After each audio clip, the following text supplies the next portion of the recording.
We are in a defining moment for digital humanities. Due to several factors, including new technologies, the ease in which everyday historians can learn the latest communication techniques, and the desire to learn in a more open and transparent way, the history field is witnessing a new era in growth and possibilities. This is one such project which has garnered praise and allowed those who are curious about the past to engage with primary sources from an era of turmoil and dramatic change. Mississippi was one of the most powerful states in the Union when it seceded and joined the Confederacy. Over the next 16 years, devastating military campaigns, revolutionary emancipation, long-term Army occupation, and groundbreaking legislation redefined the state and the nation. All this can be studied in this rich collection. This is the Civil War and Reconstruction Governors of Mississippi Project.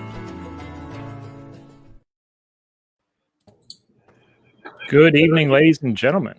Welcome to this evening's live stream presentation, the first of a series of 5 live streams of this nature. My name is John. I am the Tattooed Historian, and I'm so glad to be joined by a plethora of friends this evening. Once again, I'm joined by Dr. Susanna Url. She's the professor of history and co-director of the Dale Center for the Study of War and Society at the University of Southern Mississippi. She is the author of numerous books, articles, editorials, blog posts, columns, and digital history projects that share cutting-edge historical ideas and research with scholars, educators, and the public. Also joined by my pal, Dr. Stephanie Seal Walters, the USM Digital Liaison in the Humanities. Steph earned her PhD from George Mason University and focused her studies on loyalism in Virginia during the American Revolution. On top of being a regular on my live streams and podcasts, Steph has been a leader in the classroom when it comes to digital humanities. And something else to admire her for, she's a huge pug enthusiast.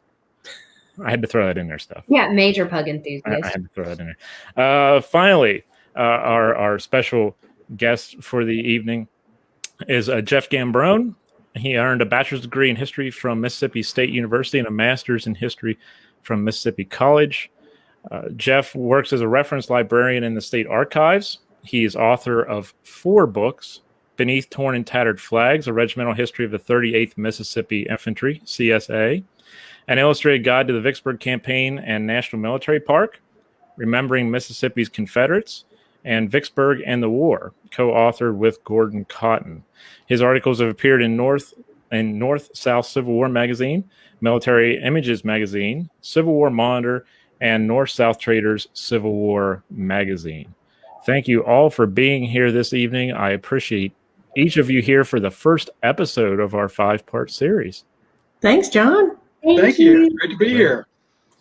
I hope those introductions were satisfactory for you, and I hope that surprise intro video, I hope everyone enjoyed that. We look so good, John. Now I just, we got to live up to it. I know. I feel good about myself now. I need to do this more often. I tell you, we just do a different video every week and really pump it up here. But no, it's great to be on with all of you because, as you know, I'm a huge fan of digital humanities and digital historians. And, it's great to be on with you all considering this major project that has been ongoing and is still ongoing. And I'm glad that we are together to do this over a series of 5 weeks because this is a big story to discuss and a very long history of Mississippi overall. So, Susanna, I'd like to start with you first off, because we need to get the ball rolling with how did this all come about with this digital project? Okay, no, that sounds great. So we were really inspired by what was then the only other Civil War Governors project in the country, the Civil War Governors of Kentucky, which had started probably about 10 years ago or so. And I had known Patrick Lewis, then director of the project. And the idea was to capture governors' collections and make them readily available for the public, for scholars, anybody who wants to use them. Because while these sound like elite collections, right? Wealthy politicians who make the decisions that affect, the lives of thousands. They actually hold letters, right?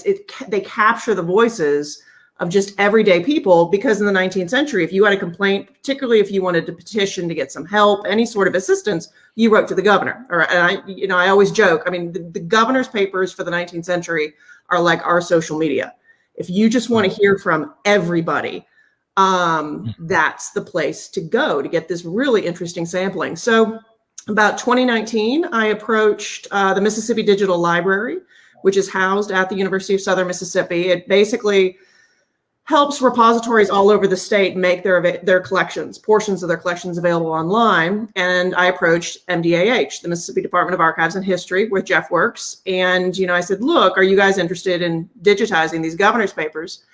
And of course, MDAH had already started doing it. Jeff was already hard at work at it. They're just like, sure, welcome aboard. We're already doing. So it was great in the sense that they had already started. We were also fortunate in the sense that some collections for governor's papers, they really haven't been gathered together yet. So you have to send people out all over the place collecting these. We really didn't have to do that. I mean, well over probably 95% of the governor's papers were already at the state archives. It was one of the original missions of the state archive to collect these for the Civil War and Reconstruction.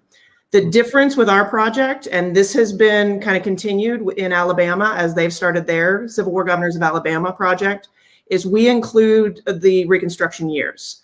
And Kentucky's, thinking about doing this as well now, because if you want to argue that you really do hear from everybody, that's not really true until you get to the era of Reconstruction. And in a state like Mississippi, where over 50% of the population was African American, you really do start to hear from a true representation of the population. You do truly start to hear from everybody, especially once you hit those Reconstruction years.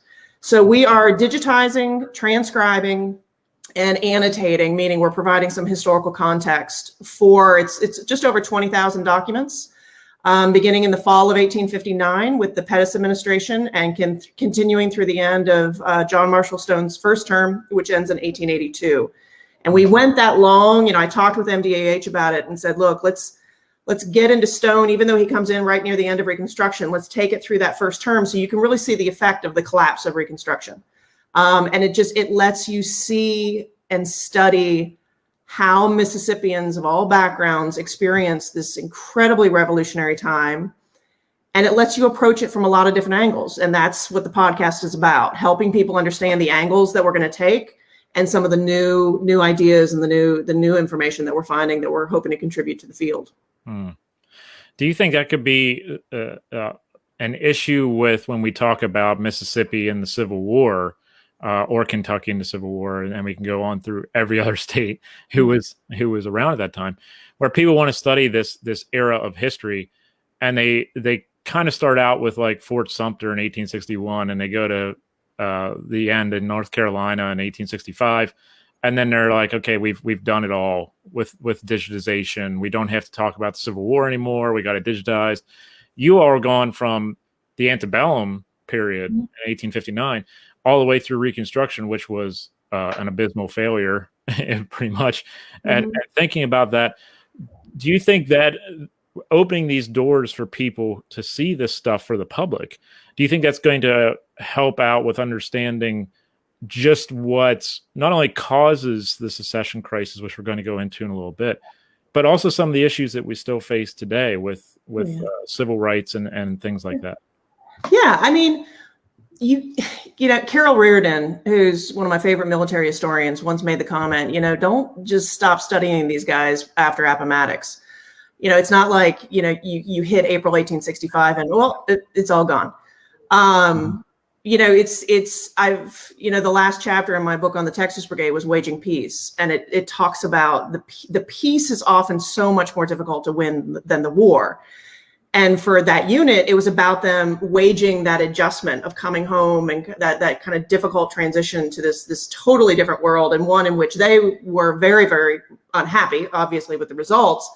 But Waging Peace is also about Reconstruction and about the tremendous potential and the legislative change that you do see, some successes of Reconstruction and also those failures. And you can't understand the war and its significance in American history unless you understand those years afterwards, which you're right, John. I mean, they continue to echo to this day. If you want to understand why people are throwing, chains and ropes around monuments and dragging them to the ground, this will help you understand what's going on here. If you want to understand why we are still talking about things like birthright citizenship, 14th Amendment, it's all part of this. And so that was the dream of this project, that if we can make these records so easily available that people can keyword search them, it can connect them to other documents that relate to them. MDAH has done a masterful job of preserving these. But the problem is, if you can't spend a lot of time, this is why we're all jealous of Jeff, right? If you don't have Jeff's job and you can't just live with these documents every day and have it. and that's what I did for quite a number of years. Right? This is why every time I have a question, I'm like, I don't know. Let me ask Jeff. Yeah. But if you can't live with the documents, you're never going to get through them, right? And so that's the idea. And that's why I think MDH was on board. That's why Mississippi Digital Library was on board. Let's get these not only available to the public, but transcribed so they're easily readable by people who may not enjoy the mystery of actually working with the original document, and provide some context. So, because if there's no context, you don't understand necessarily what's going on. Jeff, what has that process been like for you as a historian and personally through MDAH, working with these documents and making sure they're digitized properly and ready for public knowledge and just to pique that curiosity with the public and also with the needs of this project in particular? It has been one of the great, most enjoyable periods of my career as a historian, being able to work with these documents. I was always kind of frustrated that they didn't get more publicity than they did, simply because they were so hard to access, because they weren't online. The finding aids were paper. They really didn't give you really any description of what the material was in the letters, and you literally had to read through them letter by letter. And there are thousands of them. I mean, the Pettus correspondence alone is, I think, 1,500 separate pieces of correspondence. So unless you've got literally weeks and months to sit down and go through it on microfilm, it was for the most part inaccessible. So this is just a dream come true to see this material getting out to the public. It's wonderful. That's awesome. Steph, got to ask about the classroom experience, because students are now using these kind of technologies now more than ever. I run into them a lot online and sometimes in person pre-COVID. You are meeting with them almost on a daily occasion, and you're working with them. How have projects such as this one, and how has this one in particular also appealed to these students or allowed them to start getting experience with digital humanities? Currently at the University of Southern Mississippi, I'm teaching humanities 402-502, which is a brand new class for us. This is the first time we've ever taught this class in digital humanities. But it's a phenomenal opportunity for our students to use a collection like CWRGM and start learning how to create digital projects. One of the things that I tell my students all the time, digital humanities is 50% content providing, 50% knowing your digital skills. So at the very beginning of the semester, they had to provide content. You cannot create an online museum unless you have artifacts to go into that museum. So they used our From the Page account, which is a phenomenal crowdsourced transcription software that we use from the Brumfields, from Sarah and Ben Brumfield, who are fantastic supporters of this project. They had to go in and they had to transcribe these documents, which some of them will tell you they love, some of them will tell you they absolutely loathe.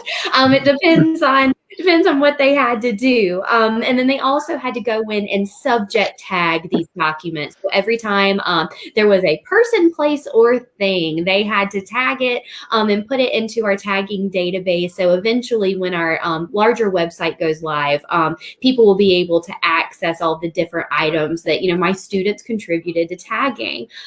For their midterm project, they had to use the Civil War and Reconstruction Governors of Mississippi project to create an online exhibit. And I think originally the students were more interested in doing their own work. We've got MLIS students, we've got history, English, anything you could think of. And I told them we were going to use this project as a basis for their own exhibits. The students loved it, and I couldn't believe the topics my students were able to come up with what we already have transcribed in CWRGM. We still have a long road ahead of us to get all of these documents transcribed, and what we have now, students were able to create themes. I have about 16 in the course, majority graduate students, some undergrads, and every single student chose a vastly different topic. And I didn't have a list. They just had to go into the collection themselves, look at some of the things that have already been subject tagged, and I couldn't believe the rich nature of, some students looked at widows' experiences during the war, some were looking at construction of the railroad. Others were looking at medical history that's being talked about in these different documents.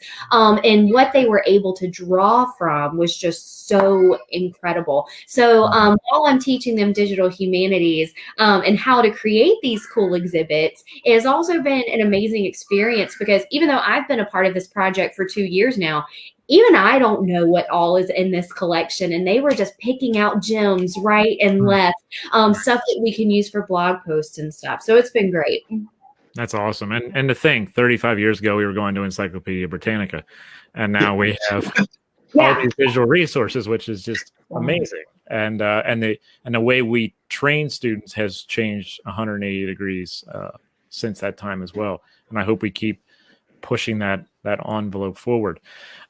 Susanna, you said that the project basically starts off in 1859, the antebellum years, when we're starting to see the seeds of discontent creating a stock, creating a plant, and you're starting to see this springing of the idea of secession. And I think we should start going into this 5-part series, obviously in chronological order for the most part, and thinking about what kinds of documents or people in these collections that you all are going through with alongside Jeff really pinpoint this idea of the antebellum crises going into the secession crises. So the collection begins with John J. Pettus's administration beginning in the late fall of 1859. So some of the first documents are going to come right around that time period, just following John Brown's raid in Harper's Ferry, Virginia, now West Virginia. And that moment in American history where the popular historian Bruce Catton once said, it wasn't that they couldn't get along anymore, it's that Americans didn't even want to get along anymore. And you see that in the documents. There's this kind of anger and this rage, but it isn't necessarily always what you expect. There's a couple of great documents in those very early months, kind of the late months of 1859, but the early period of Pettus's administration, where you see warnings of, there's a bunch of abolitionists in Mississippi. So, this is the threat. When I originally read some of these documents, I thought was that there's going to be these slave uprisings. But the threat in some of them was that, everybody is not a rabid secessionist. And so the tensions immediately when you get into the project, the tensions will remind you that this is not a monolithic experience, that this is not just Confederates thought X or that white Mississippians thought X, and it's this incredible reminder from the very beginning of just how different the experiences were. I love the fact too, that throughout the war, you are reminded that while wars are waged, everyday life continues. And so you will see charges of murder, and you will see petitions from family members for leniency on the charges of burglary or theft. It reminds you of these everyday issues. It reminds you too that collections like these can be incredibly valuable for people who may not think that their topic can be studied here. If you want to study criminal justice, if you want to study mental illness, these records are all in here because these are all issues that the state engaged with. But if you're like a lot of us who really study military history, I think some of my favorite early documents are the ones that represent that rage militaire, where there's this kind of rush to arms. And so you get these, it's right after Lincoln's election, and it's just like, see, I told you, and we said from the beginning, if Lincoln gets elected, Mississippi is out. And so you get some of those documents that you might expect. And, Jeff and Steph has done background research on some of the folks in these documents too. So I don't want to talk about them too much, but it's just, it covers so much. I don't want to say, I don't want to oversell it. Like it's all things for all people, but it's fascinating what you can find in here. I think that's something we often overlook. And I think what you all been pointing to throughout this time of myself talking with you in different capacities with Steph and Susanna, is that, this isn't, like you said, an experience where everyone's on board.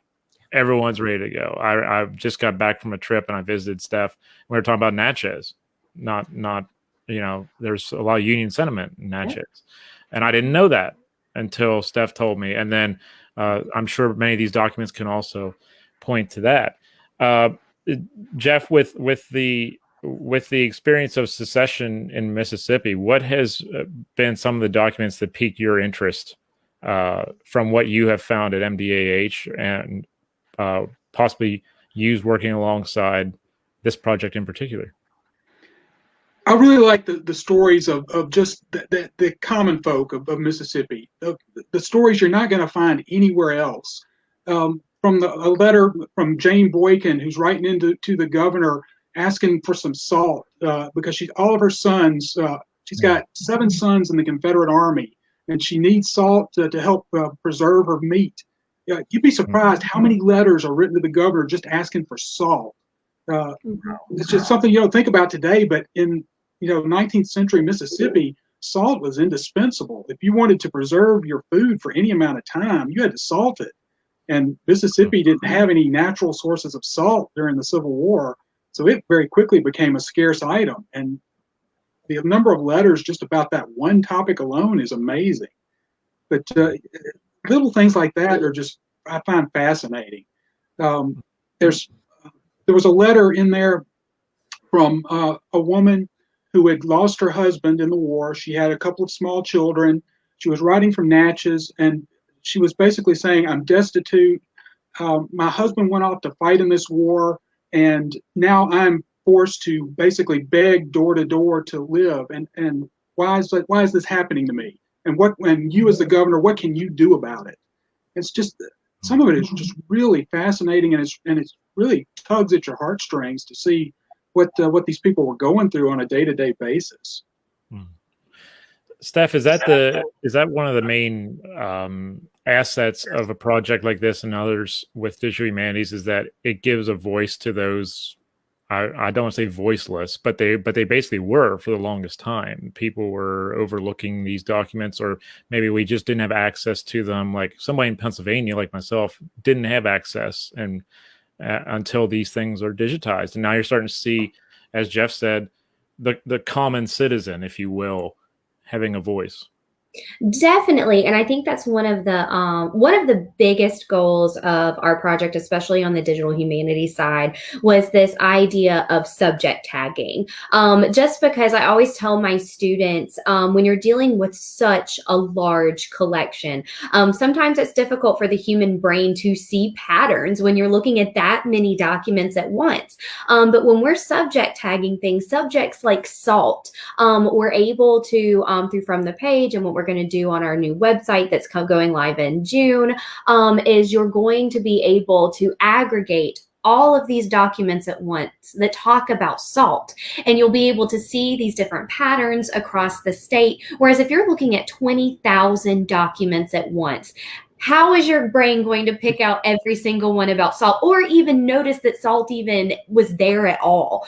So you're going to be able to find things about children, about widows, about the African American population, free blacks, lots of different types of people and backgrounds that you would probably find with the naked eye, but it would take you a really, really long time. So one of the things that we want is for the public to have access to these kinds of themes. And I mean, we're not making them up. We're taking them directly from the historical documents, just highlighting these words that pop up every now and again. So that's great for the public. It's great for teachers and K through 12 students, and even my students. They found all, like I told you in my class, they found all their themes by themselves. So it definitely helps us understand a different side of the war by being able to use these DH tools to subject tag. Susanna, there's one name that popped up in our pre-game highlights that we were talking about the last couple of weeks, and that's Charles Fontaine. Who is this character and what's going on with him? So Fontaine is, and by the way, I want to make sure everybody knows that if they want to see some of these records themselves, that they can find these at the sample document site. And John, I don't know if you were going to put the link to that in. Yes, I'm going to put that in the comments. Yes. Okay, perfect. Thank you so much. Sure. Because you got it, just so everybody knows that if they want to go to that and kind of see some of these issues that we're covering, and it's all kind of broken down into these same kind of sections that we're going to be covering in throughout the different podcast series. So Fontaine is this great example of an individual. I wouldn't say he's, from an exceptionally wealthy family, but certainly a wealthier family, slaveholding family. And Steph, I'm going to let her talk because she did a lot of the background on Fontaine. But I love the document that we pulled from him, because he's the guy I was referring to that basically says, Lincoln gets elected, and we're out. And there's this kind of very powerful sentiment, and he is ready to go. And Steph, did you want to talk a little bit about some of the background you found on Fontaine? I don't want to steal your thunder, because I want to make sure Steph does a lot of the background historical research on the individuals that we find in the documents. Yeah, definitely. So Fontaine is really this interesting figure because he is so ready to go to war.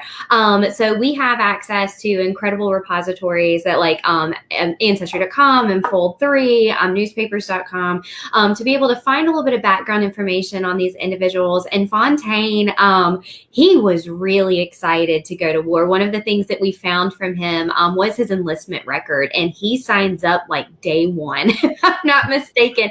And the craziest part is he has a lot of children, like most people do in the middle of the 19th century. His oldest child is a son, and that son is off at school. So he takes his 14-year-old, who isn't necessarily even old enough to serve, along with him to war. Fontaine, he is enlisted as an officer, and his 14-year-old son is enlisted as a private. So not only, was Fontaine ready to sacrifice himself for the cause, he was also ready to do that with his 14-year-old son as well. Susanna mentioned to me that this was not necessarily something that was extraordinary. This happened, a couple of times throughout the war where a father would bring their son with them. But it was really kind of this interesting moment, understanding that, he was that ardent that he was going to bring his son along with him. So there's all sorts of little neat highlights like that. Susan, what else did you see in there? Well, the Fontaine document, the thing I like about using that one, and I've used it in the past with groups to explain that rage militaire, that rush to arms, that frustration with Lincoln's election, because it's a great thing to then counterbalance when you'll start to see frustrations with war. And, we can talk about some of those documents later. But yeah, Fontaine, I would argue, is a pretty, standard story in the sense that he might leave an older son at home to help manage family property, business, farming, enslaved peoples as well, and take a younger son with him to war. Almost like staff officer is the wrong word for it, but it's, Sorry. What's that? Oh, I said sorry. Did I say the wrong thing? Oh, did you say it? No, I'm sorry. No. That's the word that popped in my head too, though. Yeah. But you know, he's a great example for that, because sometimes when we talk about dissent and we talk about unionist sentiment, you don't want that to then replace the Confederate story that was told as this monolithic experience. You know, I don't want to replace one, you know, singular experience with another one. I want people to understand these very different experiences. And Jeff, if I remember right too, you found some stuff on Fontaine as well from your own research. Yes, he really did have an interesting career. He after serving in I believe it was the 2nd Mississippi Infantry for a short time, he didn't get along well with his commanding officer, to say the least. He ended up resigning his commission, coming back home. Then he joins up again and ends up eventually commanding the post at Grenada, Mississippi. And from there, he had a lot of interaction with the locals, judging from some of the correspondence I found. And I think he had his hands full. By the time he was commanding at Grenada, it was like 1863, and boy, things are really starting to get tough for the locals, and he was really having to deal with a lot of tough issues concerning the people just trying to survive day in and day out. There was a great little letter I found from a woman in North Mississippi, just trying to get reimbursed for housing and feeding soldiers in her home. It's just all kinds of just interesting little tidbits you find when you start delving into these people's lives. It's really interesting too how they try to assimilate into this military setting for maybe for the first time. Maybe they're not old enough to have served in the Mexican-American War, and now they're trying to serve in this newly developed Confederate Army. And everyone's trying to get their feet wet, so to speak, with how do I act? Yeah, thousands of Mississippians couldn't wait to get into uniform. In fact, they were chomping at the bit to fight. And the fact that a lot of their frustration comes out in those early letters because they can't get to the fight quick enough. In fact, the state's really having trouble just uniforming and equipping the men. But some of my favorite stories, though, from those early letters are also that adjustment to military life, right? Where they're just like, you know, my commanding officer says, you know, I can't even go home, and I just want to go home and check on a few things. And he's like, and I can't. And if I come home and if I come back and I'm a little late, you know, I'm the guard. You know, it's just this fantastic adjustment from civilian life to military discipline. And it's also going to be watching that process of what freedoms are you going to be willing to give up, right? I mean, this is also the study of command and leadership. A successful commander will convince his men that you're going to be willing to give up some of those rights that you treasure in the 19th century as a white man, because he can help you understand why you need to. But the unsuccessful commanders, right, are going to be the ones who are they just can't seem to do it. They tend to abuse their power. And that's what you'll also see in these documents of these men writing in that, you know, he does not have the right to do this to me. And sometimes they're justified, and sometimes they don't understand that, oh, no, actually, he very much does have the right to do that to you. Especially when they're politically appointed officers. Yes, right. And there's also that difficulty of, you know, the men want to be able to elect their own officers, but if you don't know much about war and you don't know much about combat, do you really know how to elect an effective officer? And so that's also that's one of the things I'm going to want to trace. And we're not deep enough into the documents yet, but I want to start to trace some of those decisions, right? Of who do they respect at the beginning of the war? Just when you study effective military units, and who do they learn to really respect and follow as the fighting begins, as it becomes increasingly intense? And I haven't figured out yet quite how I'm going to do this, but, you know, John, you and I have talked about how can we recreate kind of that fog of war element when you're talking about military campaigns, but I also want to recreate it within the unit, and that conditioning that soldiers go through, and that process from becoming the recruit to the veteran, of learning how to be an effective soldier, how to follow effective commanders, who they choose as effective commanders. And I'm hoping to be able to take documents and show how that process unfolds, not only in the white Mississippi units, but also in the African American units that are going to be recruited, not only in kind of in Louisiana and Mississippi, in that area, starting especially by 1863, and some of the differences that you're going to see in that process, depending on that experience. That'd be interesting for people like me who, I mean, we've all done tours of our own kinds in some form or fashion. You know, we've taken a friend to a battlefield. We've done it for a project in grad school, or we've done it, you know, in your local area for someone visiting with a school, or et cetera. And it's one thing that I've actually gotten blowback from was when we go to like an 1864 battlefield, these guys, and I'm jumping ahead, but just to make this point, that the changing face of how these men are serving. In 1861, they're green. Yeah. But by 1864, I've used the term they're killers. They know what they're doing. They know how to use that musket. They know how to fire that cannon effectively against this.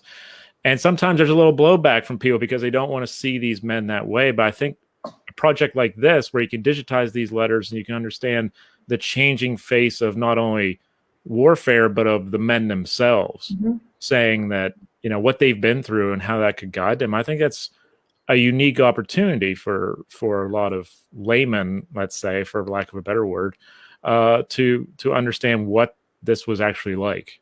Absolutely. You know, and also to understand that by 1863, 1864, not everyone is necessarily that hardened veteran, if you will, right? That you are still going to see the recruitment. If you're looking at some documents in Mississippi and you're looking at the recruitment of African American units, these are going to be some pretty green, fresh units.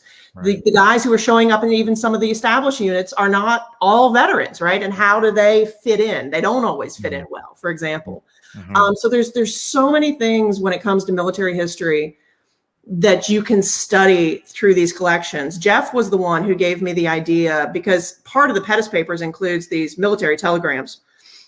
And one of the things that Jeff and I were talking about one day was, could you piece together these military telegrams to recreate the confusion that you see during military campaigns when people are reporting, you know, you've got these units are coming in here, you got 100,000 units headed toward Jackson, you know, all this stuff that we know, anybody who studies history knows you can't study it backwards, just because you know, history is a spoil alert by definition, right? We all know how it played out. You know what happened. Yeah. Right. And historians will say you can't study it backwards, but the problem is we know. Like, we already know how this plays out, right? But what if, using these telegrams, we could recreate the fog of war that Mississippians are experiencing during the Vicksburg campaign, as they're trying to figure out where Grant's going, as they're trying to figure out where Johnston is? You know, what if we could do this? And that's something else that I'm really going to want to get into when we get into these telegrams. Jeff has been all over the telegrams. We're getting the documents as MDH digitizes them. And so as those come in, that's going to be something that we're going to want to develop too. There's so many different angles of what you might think of as kind of hardcore military history that you can study with these. But as folks are also going to see in some of the later episodes of this podcast, you know, there's so much war in society too, because just as soldiers become hardened, civilians in Mississippi are going to become hardened as well. You know, this is a state that felt war just as much as you could say, you know, Virginia and the Carolinas did. And so it's going to be an interesting thing to study too, you know, how that process happens there. Jeff, I'm going to come to you with a question, and Steph, I'm coming to you, so get ready. Jeff, with you've written several books on Mississippi Confederates and the 38th Mississippi and other units. When we see these recruitments happening, and you know, when we have like Fontaine going with his 14-year-old son, what's the picture of these men who are they're not yeomen, they're not lower class Mississippians going off. These are the upper class white male Mississippians going off to war, who are going to be the officers mainly because they're the big wigs of their town, so to speak. What about, are there documents that pinpoint them taking their enslaved persons with them as camp, you know, as people around the camp? Because we know that there were many thousands who went off with those who owned them at the time. Do we see that in some of these documents as well? I don't know that I've seen any that specifically talk about slaves that were being taken by officers, but there are definitely documents that talk about slaves being used by the Confederate government. In particular, there's quite a bit of correspondence dealing with the use of slaves on fortifications, on the railroads, other strategic points. So yes, there is a good bit of material related to the employment of slaves and the use of slaves by the Confederate government. And it is quite fascinating to see, because again, that's something that's often quite hard to document. The other thing I was going to mention too is, Jeff, remember, I think you were the one that pointed me to the document, or maybe we just ended up transcribing it, and that's how I found it. It's in this sample document collection that Steph built, but it's this message basically worrying about the number of enslaved peoples that are being recruited into the Union Army, kind of warning that this is an issue. And one of the things you're going to notice is at the same time you start to see some desertion and dissent in the Confederate ranks, Confederate leaders are also worried because you're starting to see the increased recruitment of African-American enslaved men in Mississippi, and of course across in Louisiana as well. So that's one of the other places you're going to see it. And don't forget too, John, you're also just going to see it, like I said, in continued documentation of the daily life of Mississippi that continues even though there's a war going on. And so there's going to be charges of kidnapping of African Americans, trying to sell African Americans, the continued abuses that you're going to see in an enslaved society are going to continue, and those are going to show up as well. The difference, once we get to Reconstruction, of course, is that you can hear from African Americans themselves as opposed to just about African Americans overwhelmingly in the documents. Yeah, I can't wait to hear about that, because I was trained the old school way where it's like, okay, it's over. Here's some Reconstruction, but not a lot. Most of us were. Yeah. Most of us were trained that way. Yeah. For a long time, I'm embarrassed to admit, I taught that way. Most of my class on the Civil War and Reconstruction for years was antebellum period through the war. And it has really changed over the last 20 years as more and more of us have said, you can't understand the significance of the war unless you continue on. And you know, it's really during the beginning of the Reconstruction period, you really start hearing from a lot of the Unionists in Mississippi. When Sharkey becomes governor, that's when you start hearing from a lot of the voices that haven't been heard from before in the governor's correspondence. And there's some fascinating letters, particularly up from North Mississippi, from where there was a pretty strong Union contingent and actually quite a number of men that fought for the Union from North Mississippi, writing into the governor. And you're hearing about this, for the first time. So it's really exciting. Jeff turned me on to a letter from a guy by the name of W.T. Rowland, who he's being asked to take a loyalty oath in 1865. And he writes to the governor and he's like, I had to leave the state. I fought for the Union. I came back to the state. And you can just hear the tone. Basically like, are you kidding me? Like, and there's this line in there, like basically, because I've done all this, I would like to know what it takes to be a citizen. And it's great, of just this, like, what do you want? So yeah. Is that in the sample doc site? I feel like I've seen that name. I know. I've never W.T. Rowland's one of my favorites. So just so everybody knows, the sample doc site is specifically called that because we can't promise that it's representative. We haven't gone all the way through the documents yet. But what I wanted to do when I created the idea behind it was to pull documents based on the calendars, basically the indices of these collections, to help people understand what's in this collection. And then what Steph did was really build this amazing Omeka site that makes this available to people.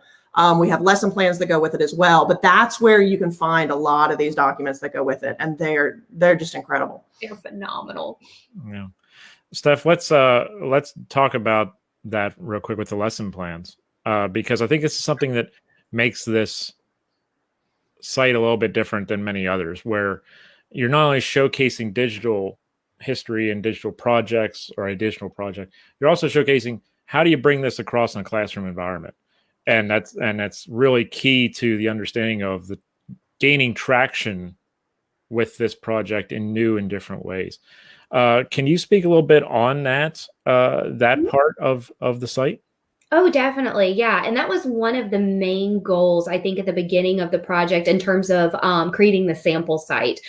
Susanna wanted to showcase these, and we had a lot of discussions about what we could do with these sample documents. And one of the first things Susanna mentioned is that we need to have K through 12 lesson plans, or at least, for our site, it's 4th grade, 8th grade, and high school, or how they're separated into the site. And we separated them by 4 different themes. And I am the child of 2 K through 12 Mississippi educators, a very proud child of them. And so one of the things that, being a child of a student, the child of a teacher, you realize very quickly how little time these teachers actually have. We're talking about a 20,000 document collection. Teachers are busy enough, and they want to be able to teach really cool content in their classrooms, but they do not have the time to go through every one of these, which is why the sample document site was so important. Through grants, we were able to hire some teachers out of Mississippi, some veterans who've been in the classroom and know exactly what teachers want and need. And they wrote all of our lesson plans for us. And they are, everything in the lesson plans includes the original documents, the transcribed documents, the metadata. And I've gone through them, and they're very interactive for these classrooms. So not only are we offering teachers a really cool resource, we're also exposing Mississippi students to documents that, they've never had in textbooks before. So we have a new generation of students who are going to be exposed to some really cool social and military history from the state. So I want to go around the horn with this question. With the secession crisis, with the recruitment of the men into the Confederate Army, with the anti-Confederate sentiment going on, I'll call it that. It's the Unionist sentiment still going on. Dissent. The dissent, yes, dissent. Which I'm really harping on now, not because I'm a Yankee, but because I grew up thinking that every white male in Mississippi was for it, until I read all the vote counts and stuff like that with secession in other states. Like, oh, not everybody was for it. What from the documents that you've seen so far, which ones stand out to you or surprised you, or was like, this is a really cool document that needs to be seen to help tell this story of, let's say, the secession crisis or the early recruitment? For the early recruitment, it'd be some of the Charles Fontaine type documents. There's another one in there, Steph, I'm going to forget the name. But basically what he's saying is, it was the document I was describing. Is it Gates? Maybe it's William Gates. I'm trying to remember who it was. Who was basically saying, "Look, I'm glad I'm serving, but my commanding officer can't do this to me," kind of a thing. Yeah, that's James Gates. Was that James Gates? Okay, yeah. First Mississippi.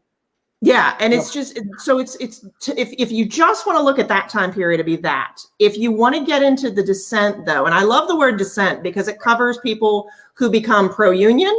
It covers people who are frustrated Confederates and everything in between. Just because you dissent doesn't mean you desert. But there's some documents in here too, which talk about, we're trying to enforce policy, and, we're trying to round up these deserters, and the locals will not even help us round up the deserters. And so this is one of the documents coming out of Madison County in 1863. There are documents in the sample doc site from during the Vicksburg campaign saying, there are deserters literally stealing food and supplies that are meant for the Confederate forces in the area and families. And so you see what happens in war. It is not this simple story that is so often told, that historians know and the public knows if we think about it, but we're so often charged with explaining something, and the explanations often lead to simplifications. And that's what these documents fight against. How about you, Jeff? In some of the early war stuff, I don't know if I can point to one specific letter, but the volume of letters coming in from every corner of the state from men excited to be going to war. It's just, it's overwhelming almost. I don't know how the governor kept up with it all, because he's getting bombarded by letters from every, little town and hamlet in the state. Send us uniforms, send us swords, send us pistols, send us muskets, send us basically everything we need to fight. We've got nothing. And I don't know how they made any kind of organization out of that chaos, but it just, at the beginning of the war, it was chaos. There's every little town and hamlet is forming a company, and they're all wanting to go fight the Yankees right now. They don't want to wait a day, a week, or a month. They want to go right now. Only, we need uniforms, muskets, bayonets, food, ammunition, basically everything. And the state really didn't have that much to give.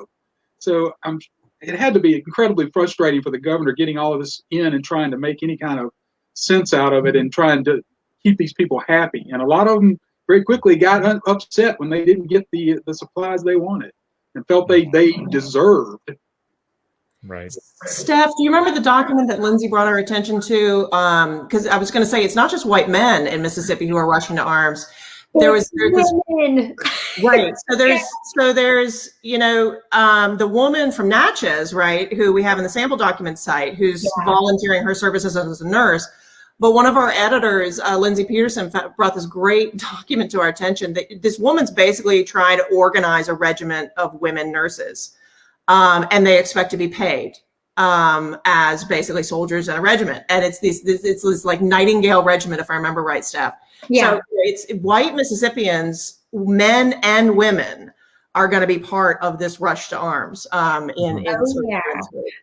of the documents that I was thinking about that I actually did research for and failed miserably because everyone in the 19th century signed their names in initials and gave a very ambiguous region. So she was difficult to find, but she was a widow by the name of Mrs. J.O. Smith. And she was from Vicksburg. Yeah, so close. Yeah, she was from Vicksburg, which, as I read her letter, I get some eerie foreshadowing, like, oh no, it's not going to end well for you, is it? But anyway, Mrs. J.O. Smith, her husband died before the war started, so she was a little bit even more difficult to find in some other documents. But she writes the governor immediately and was like, listen, I have nursing skills.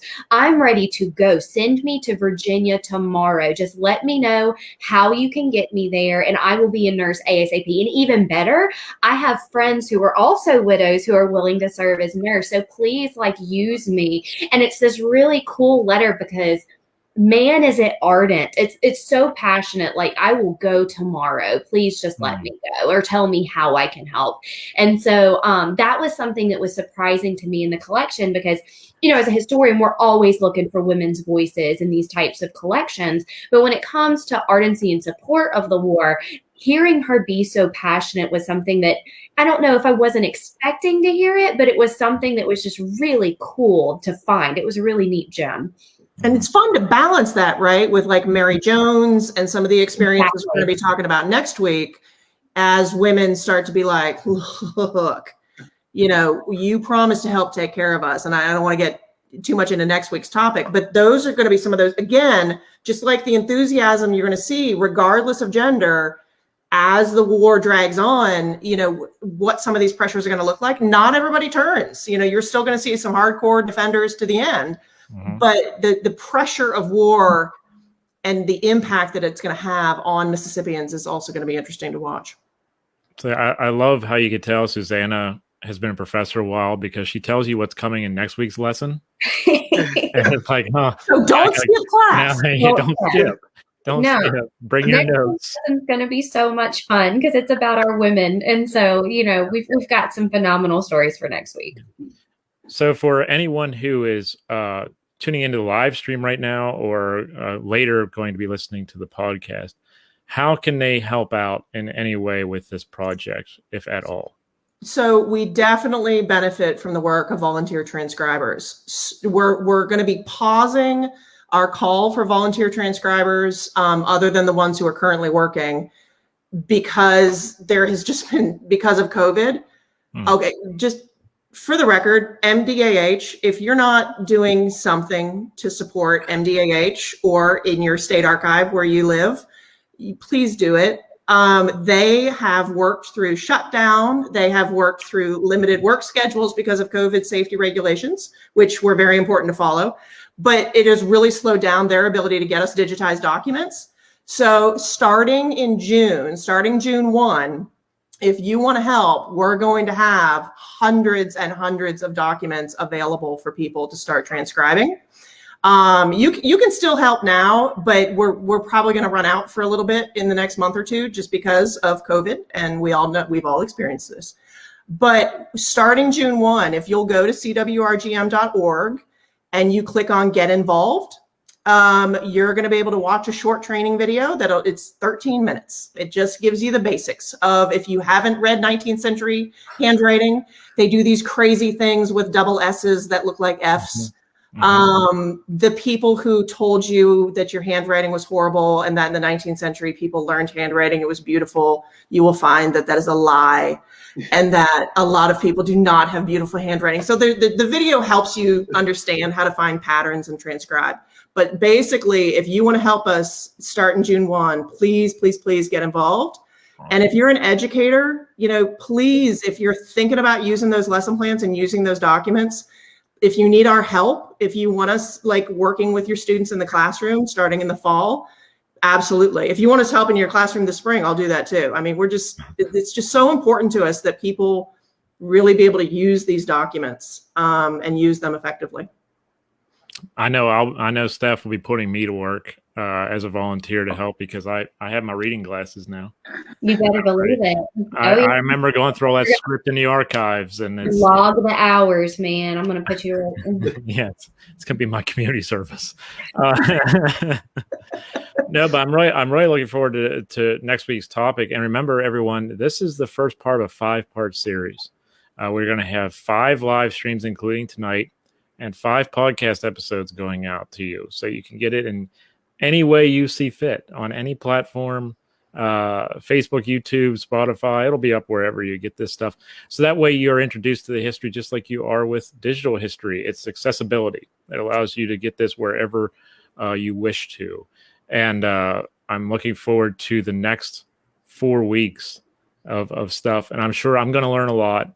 And everyone in the comment section is going to learn a lot. And everyone listening to the podcast is going to learn a lot. Everyone in the comments right now, I put links to each of the things we talked about this evening over on CWRGM.org, as well as the sample documents. You can test those out for yourself and see how you like that. And check out everything on the website as well, everything that's available right now. And get your reading glasses ready, because we're going to be looking at a script all summer long. Yeah, starting in June, you guys, we're launching the big site with it's probably going to be about 2,000 documents that we'll have with the launch in June. So awesome. We're excited. So I want to thank each of you here on the panel this evening for coming on and being a part of this first conversation of this series. It really means a lot to me, and I know it means a lot to everyone listening and watching at home. So Susanna, thank you so much for getting us set up and underway with all this from your end of the spectrum here. It really does mean a lot that we got this off the ground, and we're going to get a lot of people interested in this project, because it really needs to be seen by a lot of people, not only in Mississippi, but around the country. And I know we just want to thank you, John. I mean, you get the word out, quite frankly, I can't. I can write until my hands cramp, but you have this reach, and you're taking your time to make that reach available for us and for everybody who wants to experience this. So we're really grateful. Well, thank you so much. Jeff, thank you for being our special guest this evening, and for always being available for Susanna's texts and calls. It's been a pleasure. And Steph, please take care of your pug for me. Yeah, I'll be back. I'll always be back. Your listeners are probably so tired of hearing from me, but yeah, I'll be back. They're not. This is like the 6th time I think Steph has been on. I think, and so, for good reason. We've lost count. We don't even count anymore. Yeah, CWRGM is just so cool, man. I got to keep coming back. There you go. So tune in next week, everyone. I would say same bat time, same bat channel, but no, I won't. But same time, same place next week on Facebook and YouTube on the Tattooed Historian pages. Please share this out to anyone you feel would love to see it. And we're going to be releasing the first podcast as well here in the near future. We'll be back next week with part 2 of our 5-part series. Please take care, everyone. Be safe out there. We will see you next week. Good night. Thanks, everybody. Bye.